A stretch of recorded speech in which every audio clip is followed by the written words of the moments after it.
Então, a outra etapa agora do diagnóstico é as comorbidades.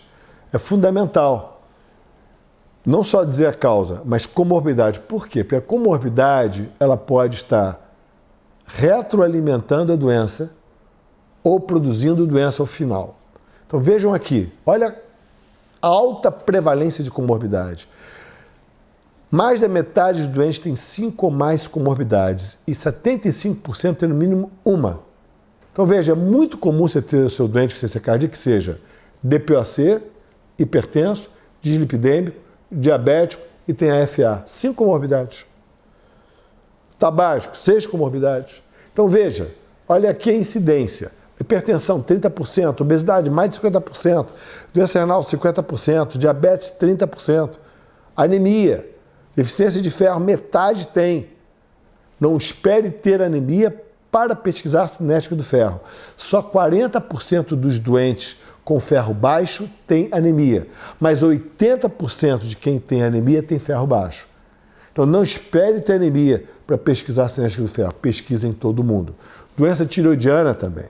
Então essa é a lista das comorbidades que obrigatoriamente você tem que pesquisar e tratar. Desde o estágio A, lá atrás, porque essas comorbidades predispõem o desenvolvimento de doença estrutural e de insuficiência cardíaca.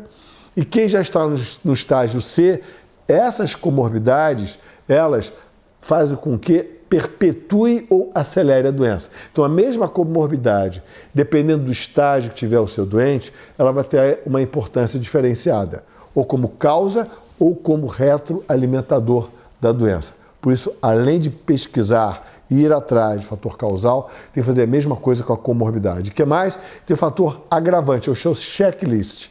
Por que piorou o doente? Piorou por quê? Por que piorou? Então esse é o checklist.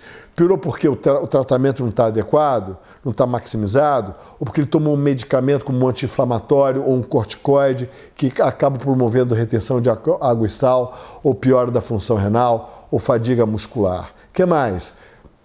Dieta inadequada, não está comendo a restrição de proteína, de sódio que deveria, uso inadequado de álcool além do permissível. O que mais? Estresse emocional ou físico, insuficiência mitral grave secundária, retroalimentando a doença dando hipertensão arterial pulmonar, uma IT grave dando fadiga, cansaço, sobrecarga do fígado, do rim. O que mais? Arritmias ventriculares frequentes, dando sinais de baixo débito ou componente de taquicardia, miopatia. Pelo menos acima de 15% do global da carga cronotrópica de arritmia ventricular já dá um componente taquicardio miopático. Hipertensão arterial não controlada, infecção ativa, geralmente urinária ou pulmonar, que é mais comum no idoso, distúrbio hidroeletrolítico como hiponatremia, dando hipotensão, retenção hídrica, uremia, favorecendo a congestão pulmonar e inflamação, TEP não diagnosticado, hipertensão arterial pulmonar, agravando a disfunção direita ou a fadiga do seu doente, dissincronia ou BRE, geralmente o QRS acima de 130 milissegundos, mas principalmente acima de 150, ou marca-passo funcionando inadequadamente. Então esse é o checklist que você tem que fazer. Comorbidade não é igual ao fator agravante. O fator agravante é algo transitório que você é passível de correção. A comorbidade é uma doença em paralelo instalada. Essa é a diferença. Chegamos agora à nossa última etapa do diagnóstico da insuficiência cardíaca, que é você exatamente agora, que você já definiu todo o perfil do paciente, é definir a última etapa, que é qual o prognóstico, qual é o risco dele. Isso é importante porque, baseado nisso, você vai ter uma ideia de segmento desse doente, do risco que ele corre de evoluir para a morte e da necessidade de você implementar medidas de suporte. Então, o primeiro ponto aqui é você dizer, esse meu paciente é um paciente de alto risco ou é um paciente de baixo risco? Por que isso? Porque se eu sou um clínico generalista, um clínico de família, ou um cardiologista clínico sem grande experiência em insuficiência cardíaca, o que é importante eu saber? Que os pacientes considerados de alto risco ou de alta complexidade, eu preciso da ajuda de um especialista de insuficiência cardíaca. porque são pacientes que vão demandar muita complexidade terapêutica, vão demandar um entendimento mais aprofundado da doença em si e vai me permitir também revisar se toda aquela sequência que nós acabamos de ver agora foi feita de maneira adequada, ou seja, um compartilhamento de informações. Não é que você tenha que entregar o seu paciente para o especialista. Talvez você tenha que encaminhá-lo, mas o ideal é um compartilhamento. Vamos olhar aqui. Quando nós analisamos o risco, isso vai te ajudar a definir se você pode manter ou não o paciente. O paciente chamado baixo risco é aquele que tem uma disfunção ventricular moderada e que está clinicamente estável há pelo menos 6 meses. O que é clinicamente estável? Sem internar, respondendo bem ao tratamento, não desenvolvendo para efeitos como hipotensão ou variabilidades da dose, que varia de classe funcional 1 e 2, ou seja, sem muito sintoma. Já o grupo dito de alto risco são aqueles com uma disfunção moderada, moderada grave, no qual estão estáveis há 6 meses, mas estão numa classe funcional mais avançada, apesar da terapêutica maximizada. Então é um doente que exige mais cuidado, porque apesar de se estar dando todos os fármacos, ele se mantém em classe funcional 3, 4. O que mais? Vejam, é um paciente que está progredindo com a doença, com quadro congestivo, evoluindo para o estágio D, apesar de você estar tratando ele adequadamente. Ou um que iniciou um quadro de insuficiência cardíaca recente, porque pode ser uma miocardite, uma ruptura de válvula, um infarto, e você vai precisar da ajuda do especialista. Ou então um paciente que necessita de fazer algo além da terapêutica medicamentosa, como a indicação de um desfibrilador, de um ressincronizador, de um clipe na válvula mitral, de uma intervenção cirúrgica, ou de uma ablação de uma fibrilação atrial, porque está tendo eventos de fibrilação atrial, ou que precise a necessidade agora de uma investigação mais acurada quanto ao tipo de cardiomiopatia. Se tiver uma cardiomiopatia hipertrófica, uma doença, uma suspeita de amiloidose, uma doença infiltrativa ou de depósito, onde vai ser necessário exames de maior profundidade e avaliação e segmento desses doentes, uma vez que esse grupo de doentes tem um prognóstico também mais reservado.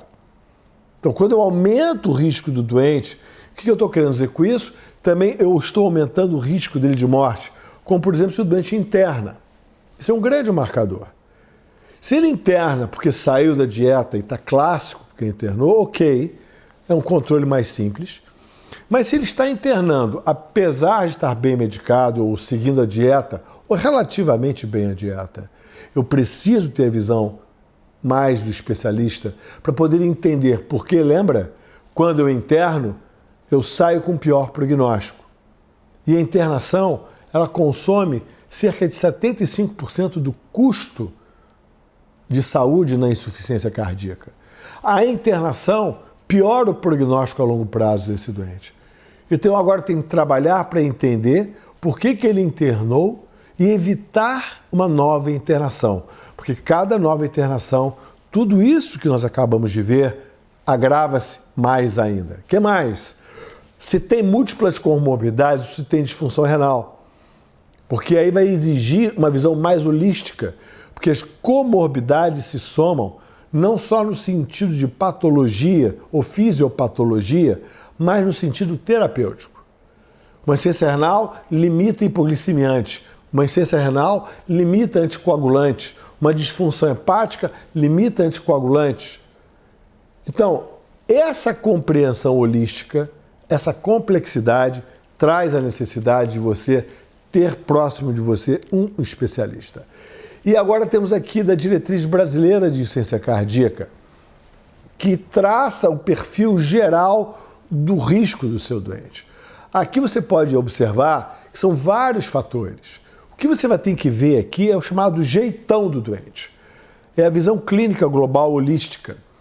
Vejam aqui, tem dados de história, como idade do paciente idoso, classe funcional avançada, depende da causa da insuficiência cardíaca, causas mais complexas, se teve várias internações, se é um paciente que tem outras comorbidades, como diabetes, depressão. Isso coloca clinicamente no doente mais complexo, num doente em que o seu tratamento vai sofrer a influência de outras doenças ou pode comprometer outras patologias. Por exemplo, hidroclorotiazida agravando diabetes tipo 2, hidroclorotiazida aumentando o ácido úrico e agravando uma situação de gota que gera inflamação, que piora a função renal e, por fim, piora a congestão e piora a IC. Olha como os fatores se imbricam, se somam. O que mais? O exame clínico. Se mantém taquicárdico ou hipotensão, é muito difícil manusear o paciente hipotenso, aquele com 90 de sistólica, para poder ajustar a dose do fármaco. E geralmente, nesses casos, primeiro eu tenho que excluir o diurético como principal fator causal disso, ou alguma outra comorbidade que possa estar favorecendo a isso. O que mais? Presença de congestão persistente, será que ele está urêmico favorecendo a isso? Tem uma IM grave favorecendo a isso? Ou então pressões de enchimento altas porque tem uma doença restritiva associada? O eletro, se tem presença de fibrilação atrial que coloca em risco de AVC, maior mortalidade, controle da frequência adequada, se eu vou ter que colocar ele no procedimento de ablação nodal ou de fibrilação atrial, se tem arritmias ventriculares que eu coloco em risco de morte súbita, ou de sincronia marcada por um BRE com QRS alargado, que exige um ressincronizador. Imagem, quando eu olho para o eco ou ressonância, vendo alteração da massa miocárdica, perda de massa, a extensão da agressão miocárdica, presença de lesões estruturais associadas. Na hemodinâmica do doente, quando você tem a oportunidade de poder medir isso, que mostra pressões de enchimento elevadas persistentes, baixo débito cardíaco, que aí, lembrando bem, o eco pode me auxiliar nisso, é o chamado eco hemodinâmico, onde através da análise das pressões de enchimento do ventrículo esquerdo e do direito, eu também posso fazer um cálculo do débito cardíaco, posso estimar a pressão da artéria pulmonar e com isso ter uma visão global hemodinâmica do doente. E laboratorialmente, pacientes com hiponatremia, pacientes com disfunção renal progressiva, pacientes que tenham distúrbios eletrolíticos importantes, lactato persistentemente elevado, que tenha BNP ou pró-BNP constantemente elevados, afastando aqueles fatores que possam influenciar, como o mais comum é a insuficiência renal, o indivíduo que esteja inflamado, todos esses fatores. Você soma, vai ter mais uns ou outros, você vai ter uma ideia que, sim, o meu doente, primeiro, ele é baixo risco ou alto risco, segundo, ele tem um pior prognóstico ou melhor prognóstico, e aí é necessário buscar ajuda. Isso converge em métodos de poder estratificar. Eu posso usar ergospirometria, isso é fundamental. Se você entender que o seu doente está numa fase grave, eu preciso metrificar isso para saber se está na hora de caminhá-lo ele, seja por uma ressincronização, ou para um clipe mitral, ou para um transplante cardíaco, e o quanto mais precoce, melhor, ergospirometria no seu doente. E tem uma série de aplicativos que permitem você, no seu celular, quantificar o prognóstico do seu doente.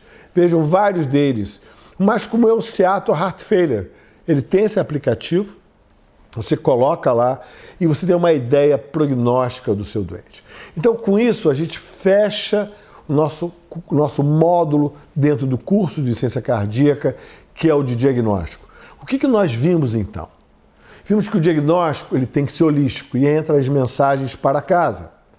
O diagnóstico ele tem que ser amplo para estabelecer a correta estratégia terapêutica.